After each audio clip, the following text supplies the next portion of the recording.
बिस्मिल्लाहिर्रहमानिर्रहीम अस्सलामु अलैकुम वरहमतुल्लाहि वबरकातुहू। आबिद राजा चैनल की तरफ से आज मैं अपने दोस्तों को रसूलुल्लाह सल्लल्लाहु अलैहि वसल्लम का एक बहुत ही प्यारा फरमान सुनाऊंगा। आप दोस्तों ने इस पर जरूर अमल करना है। नबी अकरम सल्लल्लाहु अलैहि वसल्लम ने इरशाद फरमाया, अच्छी तरह समझ लो, जो कुछ करो अल्लाह ताला से डरते हुए करो और समझ लो तुम अपने अपने आमाल के साथ अल्लाह ताला के दरबार में पेश किए जाओगे।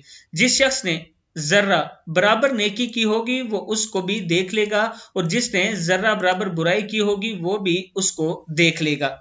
किताब का वाला नीचे मौजूद है, आप देख सकते हैं। मैं अपने दोस्तों से गुजारिश करूंगा कि जब भी कोई अमल करें दिल में ये ख्याल रखा करें कि अल्लाह आपको देख रहा है और इसका मुझे हिसाब किताब देना पड़ेगा। इंशाअल्लाह फिर आप गुनाहों से बचेंगे और नेकी की तरफ जाएंगे।